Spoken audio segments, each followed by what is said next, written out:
चलिए दोस्तों, आज की कहानी ना बहुत इंटरेस्टिंग होने वाली है। आज हम लोग पढ़ेंगे कि नात्सीवाद और हिटलर का उदय। ये नात्सीवाद क्या था? हिटलर के द्वारा बनाया गया एक संगठन था। और हिटलर का उदय, हिटलर दुनिया में कैसे आया? दुनिया आप सुनेंगे हिटलर कहीं क्या क्या सबको मुंह से कहते सुनते होंगे, तो हिटलर था कौन? तो एक सबसे इसमें से इंपॉर्टेंट बात यह है कि प्रथम विश्व युद्ध कब हुआ था? प्रथम विश्व युद्ध हुआ था 1914 से 1918 तक। अच्छा, ये प्रथम विश्व युद्ध होने का कारण क्या था? प्रथम विश्व युद्ध होने का कारण जो यूरोप महादेश का एक बाल्कन क्षेत्र था, और बाल्कन क्षेत्र में जो देश है लिथुआनिया, बुल्गारिया, ये सब कुछ देश है उसमें से। तो उसमें से ये सब देशों ने आपस में जब वो आजाद हुआ था, तो आपस जब वो ऑटोमन साम्राज्य से जब अलग हुए थे वो लोग, तो अपने साम्राज्य को बढ़ाना चाहते थे। इस कारण से क्या हुआ था कि आपस में लोग भिड़ गए थे, और उसको बाल्कन समस्या के नाम से जाना जाता है। तो प्रथम विश्व युद्ध शुरू होने का रीजन जो था बाल्कन क्षेत्र था। यूरोप महादेश का कुछ जगह देश थे, उनका लड़ाई के कारण ही प्रथम विश्व युद्ध हुआ। प्रथम विश्व युद्ध 1914 से 1918 तक हुआ। और जब प्रथम विश्व युद्ध हुआ तो उसमें पूरा दुनिया दो गुट में था। कौन कौन सा गुट में था? एक का नाम था मित्र शक्ति और दूसरा का नाम था केंद्र शक्ति। तो मित्र शक्ति में कौन कौन था? फ्रांस था, ब्रिटेन था और रूस था। ये फ्रांस, ब्रिटेन और रूस, ये तीनों था मित्र शक्ति से। इसको मित्र राष्ट्र भी कह सकते हो आप। और जो केंद्रीय शक्ति था, इसको धुरी राष्ट्र से भी दूसरा नाम से जाना जाता है। इसमें जर्मनी, ऑस्ट्रेलिया और तुर्की था। और हीरो कौन था? जर्मनी। तो इसमें से जब प्रथम विश्व युद्ध हुआ तो हारा कौन? इसमें ये हार गया। ये हमारा केंद्रीय शक्ति खत्म हो गया, मतलब जर्मनी, ऑस्ट्रेलिया और तुर्की हार गया उसमें बुरी तरीका से। और जीता कौन? ये विजेता हुआ, ये विनर हुआ, ये विनर हुआ। हमारा जो मित्र शक्ति था ये जीत गया। और जब जीता तो इसने ये क्या हुआ, आपका उस पर कुछ संधि थोपे गए। किसके ऊपर में?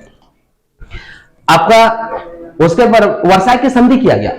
और वर्साई की संधि में क्या हुआ, इसके ऊपर में जर्मनी के ऊपर में कुछ संधि थोपे गए। वो संधि कौन कौन थोपा? ये मित्र राष्ट्रों ने थोपा, ब्रिटेन, फ्रांस, सोवियत यूनियन, संयुक्त राज्य अमेरिका। तो ये लोगों ने उस पर संधि ठोका। ठीक है, वो क्या क्या संधि ठोका, ये पहले संधि आप देख लो, उसके बाद हम लोग दूसरा विश्व युद्ध करेंगे। वर्साई के जब संधि हुआ था तो इसमें से ये उसके ऊपर क्या कर दिया गया, युद्ध में हुए जितना भी क्षति हुआ ना, उसमें केवल और केवल जर्मनी को दोषी ठहराया गया। जब वर्साई की संधि होने लगा, जब दुनिया पूरा वहां पर बैठा उसको निष्कर्ष करने के लिए, तो जर्मनी के ऊपर पूरा आरोप बढ़ा दिया गया कि जितना विश्व में नुकसान हुआ ना, ये तुम्हारे खातिर हुआ। समझे ना? जर्मनी पर लगाया गया। दूसरी बात, ये युद्ध अपराध के बोध में अनुच्छेद के तहत उसको 6 अरब पाउंड का जुर्माना लगा दिया पूरा दुनिया ने बैठ करके। किसके ऊपर में लगा दिया? जर्मनी के ऊपर में।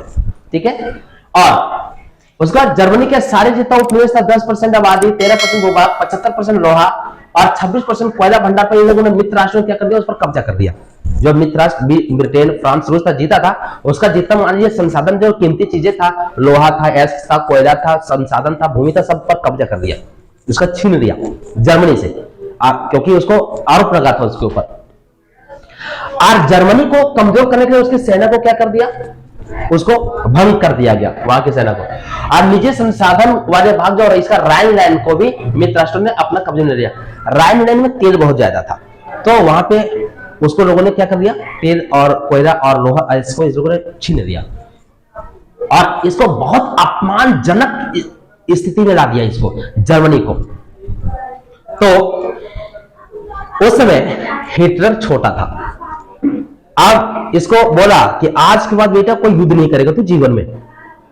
जर्मनी को धमकी दिया गया। लेकिन ये जब ये घटना घटा तो फिर उसमें क्या था, आपका हिटलर जो था उसमें छोटा था, और एक वो सैनिक था, वो और सैनिक था तो उसमें सैनिक में वीरता के नाम से जाना था, एकदम बहुत वीर था। और उसने कई तमंगे जीते थे, मतलब उसने कई सारे आपका मेडल भी जीते थे वीरता के लिए। तो वो जब जर्मनी में गया तो उसने क्या किया, वो भाषण दिया वहां पे कि आपका प्रथम विश्व युद्ध में जितना भी जमीन को छीना गया, संसाधन को छीना गया, जितना आपको अपमान किया गया था, अगर मैं राजा बन गया ना, कसम से दुनिया में चुन चुन के मारूंगा एक एक करके सबको। और ये जितना भी आपके ऊपर में संधि थोपा गया ना, ये जितना भी संधि थोपा गया, ये मैं बदला दूंगा एक एक करके, सब वापस ला दूंगा।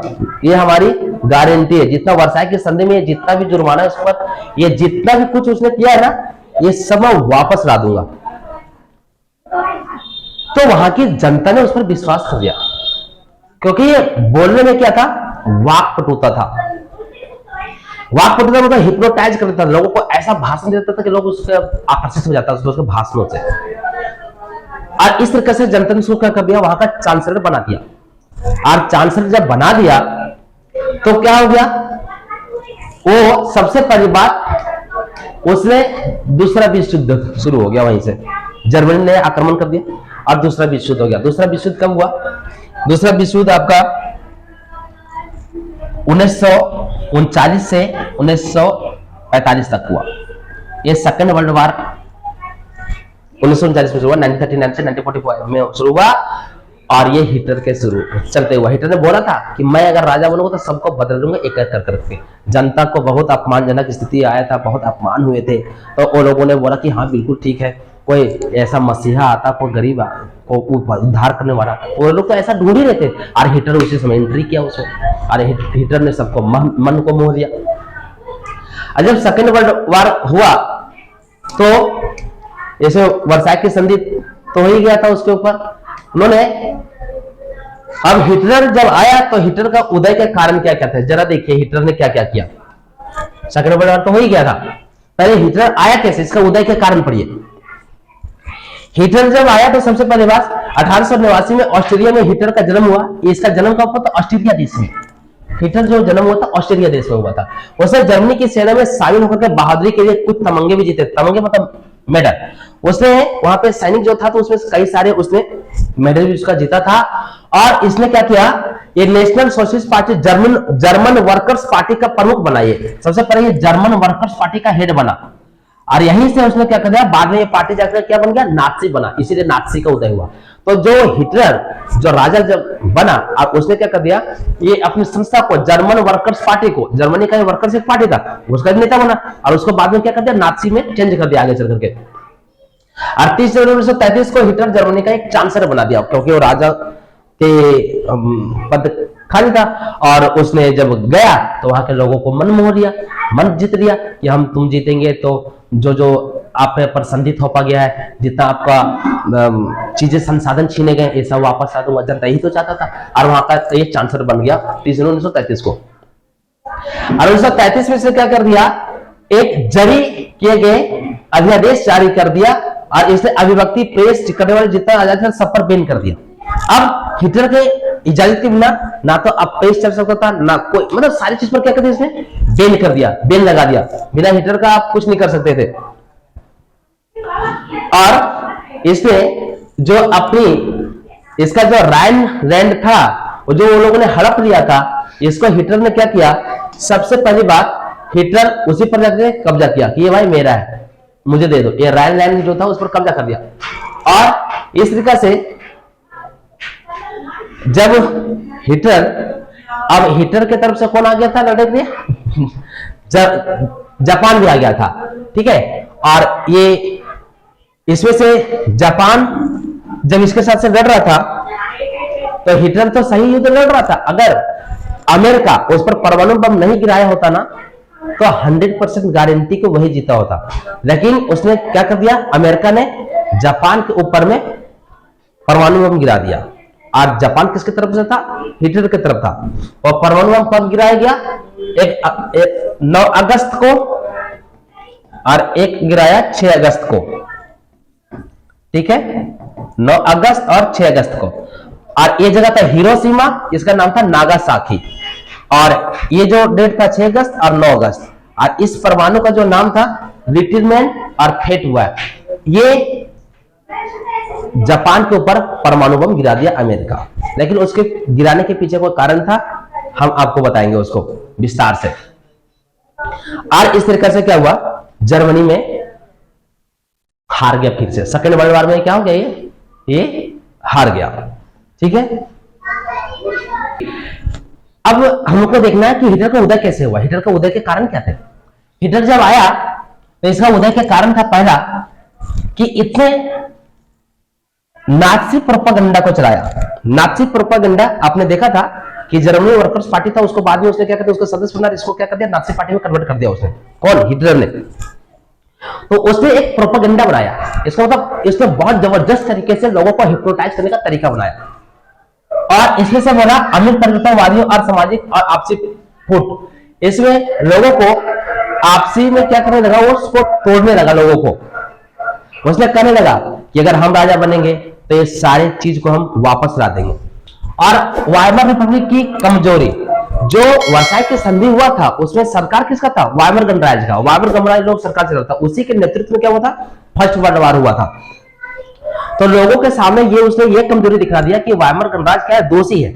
वाइमर गणराज्य ने ही तुम्हें क्या कर दिया है, इसी की कमजोरी के कारण से सारे कुछ वो जो मित्र राष्ट्र वाले थे सारे तुम्हारे संसाधनों पर, भूभागों पर, खनिजों पर, तेलों पर, एस्को पर, लोगों पर, यही लोगों के चलते तुम्हारा क्या होगा, लूट गया। तो उसकी कमजोरी उसको दिखाने लगा, और हिटलर किसके ऊपर दिखाने लगा, वो लोगों के सामने में, क्योंकि वाइमर गणराज्य का ही उसमें क्या था, शासक था। वर्साई की संधि के शर्तें, जो वर्साई की संधि के लिए जितना भी अपमानजनक संधि थोपा गया था, 6,000 अरब पाउंड का जो कर्ज ठोका गया था जर्मनी के ऊपर में, इसको जनता के सामने बोला हिटलर ने कि यह सब वाइमर गणराज्य के कारण हुआ। आर्थिक महामंदी, देश के अंदर तो आर्थिक महामंदी रहती है, लोगों के बोलो खाने के लिए त्राहिमाम हो जाते, खाने पीने के लिए कुछ नहीं था, लोग की रोटी इतना महंगा हो गई थी कि लोग त्राहिमाम गरीबी से मर रहा था वहां के लोग। बेरोजगारी भी बहुत ज्यादा था। हिटलर ने कहा था कि अगर हम राजा बन जाएंगे तो ये तुम्हारे जितना भी बेरोजगार है सबको रोजगार दूंगा, बुढ़ों को पेंशन दूंगा, औरतों को काम दूंगा। तो ये लोगों को अपने तरह हिप्नोटाइज कर देता था, मतलब आकर्षित कर देता था। और बेरोजगारी था ही, और सर्वाहारी कारण का भय था। तो इस कारण से क्या हुआ, हिटलर लोगों को आकर्षित कर दिया अपने ओर। किसानों के पास जाता था, किसान तरीका से बोलता था कि तुम्हारा फसल बर्बाद नहीं होने देंगे, तुम्हारा उत्पादन करने के लिए हम सब कुछ देंगे, तुम्हारा उत्पादन की चीज हम लेंगे। और युवाओं के साथ में युवा वाला जोश भरता था, और महिलाओं के साथ में महिला के हित की बात करता था। इस तरीके से वो क्या हुआ कि वाइमर गणराज्य की बुराई को दिखला करके वो जर्मनी का शासक बन गया था। ये उसके उदय के कारण लिखने आते हैं, उदय के कारण हम लोग लिखेंगे, ठीक है। उसके बाद इसने जो बनाया था नाजी, तो नाजी को नाजी के भी नाम से जाना जाता है। तो इसने क्या करा, ये नाजियों का दृष्टिकोण, नाजी क्या था, नाजी हमारा था जो उसके द्वारा नाजी द्वारा जो चलाए गए थे, तो उसको नाजी भी कहा जाता है। तो इसका क्या दृष्टिकोण था, ये सबसे पहले जब नाजी का दृष्टिकोण दृष्टि यह था नस्ली श्रेष्ठता पर और नाटक आदियों का समाज। देखिए हिटलर ऐसा था, उसने कहा था कि केवल और केवल हमारा जर्मनी देश में कौन लोग रहेगा, वो नस्ली श्रेष्ठता वाले लोग रहेंगे, जो नस्ल का श्रेष्ठ होंगे वही रहेंगे हमारे देश के अंदर। जीवन परिधि और अपने लोगों को बसाने के लिए ज्यादा से ज्यादा उसने इलाकों पर कब्जा कर दिया। अपने लोगों को बसाने के लिए हिटलर ने क्या किया, उसने जो पार्टी चलाया था नाजी पार्टी, उसने जमीनों पर कब्जा किया जाता था अपने लोगों को बसाने के लिए। नस्ली कल्पना लोग जो उसने इटोपिया कहते हैं उसका सक्षम नेतृत्व, और उसके अंदर में जो था सक्षम नेतृत्व करने का गुण था। नाजी में ये नेक्स्ट जो है, जब नाजी वाले थे तो जर्मनी में युवाओं की क्या स्थिति था, तो युवाओं की स्थिति यह था कि जर्मनी और यहूदी के बच्चे एक साथ नहीं बैठ सकते थे। जब वो जर्मनी के गद्दी पर हिटलर बैठा तो उसने क्या किया, सबसे पहले यहूदियों को और जर्मनी के बच्चों को अलग कर दिया। यहूदियों को तो हिटलर बिल्कुल देखने नहीं जाता, तो काट देने लगा, वो हटा देने लगा। हम कभी बताएंगे कि उसमें से वो यहूदी था जिसने प्रथम परमाणु बम बनाया था, जिसका आप आइंस्टाइन के नाम से जानते हो, हम उसकी कभी जिक्र करेंगे। और इसमें जिप्सियों और शारीरिक रूप से असक्षम लोगों के यहूदी को स्कूल से निकाल दिया उसने। जिप्सी लोगों को और शारीरिक रूप से जो असक्षम होते थे उसको देश के लिए खतरा मान रहा था कि बैठ के खाली पी खाएगा, चल उसको मार ही देता। हिटलर अपने हाथों से तलवार से काट देता था जो अपंग लोग होते थे, जो जिप्सी लोग होते थे, जो उसके देश के लिए बेकार होते, उसको खत्म ही कर देता था वो। उसने पूरा दुनिया पर शासन करने के लिए वो ठान ही दिया था। दूसरी बात, ये आपका स्कूली पाठ्य पुस्तक को फिर से लिखा गया, जहां पे ये आपका नस्लीय भेदभाव को बढ़ावा दिया गया, और उसने जो स्कूल में जो भी चलता था पाठ्यक्रम उसको बदल दिया, और हिटलर ने अपनी मर्जी से उसमें सिलेबस को डाला। और 10 साल के कम बच्चों को ये युंग फॉक नाम का संगठन में दाखिल करना पड़ता था। वहां के जो 10 साल से कम उम्र के बच्चे थे तो ये युंग फॉक नाम का संस्था था, उसी संस्था में क्या करता था, बच्चों को वहां पे दाखिला करना जरूरी था, बिल्कुल, क्योंकि आप हिटलर के खिलाफ कुछ कर ही नहीं सकते थे, जो कहता था वही होता था। और 14 साल से बड़ी उम्र के बच्चों को सभी को क्या था ये हिटलर यूथ की सदस्यता का अनिवार्य कर दिया था। 14 साल के ऊपर अगर आप हो गए तो हिटलर की सदस्य आपको लेना जरूरी है, मतलब देश के लिए लड़ना आपको जरूरी है। और उसके इसमें से लड़कियों और महिलाओं की स्थिति क्या था, हमने आपको पहले बताया कि ये भाषण देने में बहुत माहिर आदमी था, वाक बताता, ये भाषण से ही दुनिया को मोह लेता था अपने आप, ठीक है। तो इसलिए सबसे पहले क्या किया कि वहां पे महिलाओं को, लड़कियों को अच्छी मां और शुद्ध रक्त वाले बच्चों को जन्म देने उसका प्रथम कर्ता बताया। बोला कि सबसे पहले आप अच्छी मां बनो, मतलब आप कहीं से इधर उधर शादी नहीं कर सकते, केवल अपने ही जर्मनी देश में करते हो, जर्मनियों से, और अच्छी मां और शुद्ध रक्त वाले बच्चों को जन्म देना उनका कर्तव्य बनाया गया था। अगर नस्ली को शुद्धता बनाए रखना, यहूदी से दूर रहना, और बच्चे को नाची, इसका मेन पर्पस है यहूदी से दूर रहना, क्योंकि वहां की महिला को जैसे किसी से भी विवाह करने का छूट था पहले, लेकिन जब हिटलर आया तो बोला नहीं, आपको केवल यहूदियों से दूर रहना और अपने ही नस्ल से बच्चे को जन्म देना, और यहूदी से दूर रहना, और बच्चों को नाजी मूल मान्यताओं को शिक्षा देना। और एक ही पर्पस था कि जो हिटलर के द्वारा कहे गए सिलेबस थे, उसके पाठ्यक्रम थे, और यहूदी के जो सुनने नहीं थे, उनके जो पहले जो चल रहे थे, तो उसको नहीं सुनना था, और हिटलर के द्वारा चलाए गए सारी चीजों को शिक्षा को देना था अपने बच्चों को, ठीक है। और उसने 1933 में क्या कहा था कि मेरे राज्य में सबसे महत्वपूर्ण नागरिक मां है। अगर नस्ली तौर पर वांछित बच्चे को वो जन्म देने वाले माताओं को क्या करता था, विशेष सुविधा, दुकान में ज्यादा छूट, थिएटर, रेलगाड़ी, सस्ते टिकट, ये सब बच्चे को कि माताओं को कांसे, तांबे, सोने के तमगे देते थे, मतलब मेडल देती थी। अगर कोई माँ अगर शुद्ध रक्त वाले बच्चे को जन्म देती थी तो उसका रेलवे का टिकट फ्री होता था, वो दुकानों में फ्री होते थे, उनको थिएटरों में पैसा नहीं लगता था, दुकानों में बिल्कुल फ्री था। ये सब अब ज्यादा बच्चा पैदा करने वाले को ये लोग तमंगे देता था, कांसे का, सोना का, चांदी का, ये सब तमंगे देता था, मतलब मेडल देता था। कौन? हिटलर। लेकिन इतना कट्टर भी था, अगर कोई अवांछित बच्चे को जन्म दिया, मतलब समझ गए, यहूदियों से अगर कोई जन्म हो गया, अगर कहीं किसी से अवांछित अनवांटेड बच्चा अगर किसी से पैदा हो गया तो उसको क्या करता था जानते हो? वो सर मुड़वा देता था और पूरा कपड़े उतार देता था, और पूरा समाज में उसको क्या करता था? घुमाता था, पूरा समाज में उसको घुमाता था ऐसे। तो इतना कट्टर था जो अनवांछित बच्चे को जन्म देता था वो लोगों पे। ये नाजी प्रोपेगेंडा में क्या था? नाजी लोगों ने क्या प्रोपेगेंडा चलाया था? नाजी प्रोपेगेंडा आते हैं पेपर में, ये क्या था? इसमें ज्यादा से ज्यादा अपना प्रचार किया इसने, फिल्मों के माध्यम से, पॉम्पलेटों के माध्यम से, केवल नाजी प्रोपेगेंडा, मतलब नाजी के विचारों को उसमें फैलाया गया है। नाजी का पोस्टर सब कुछ उसमें नाजियों को ही महान बताया गया, समझे। और आपको पता है ये जो विकलांग थे, असक्षम लोग थे, उसको ये खत्म कर देता था। तो इस तरीके से ये क्या था, ये हिटलर धरती पर आया था और नाजी आया था। हिटलर के द्वारा बनाया गया का नाम था और नाजी। फिर हम लोग मिलते हैं नेक्स्ट वीडियो।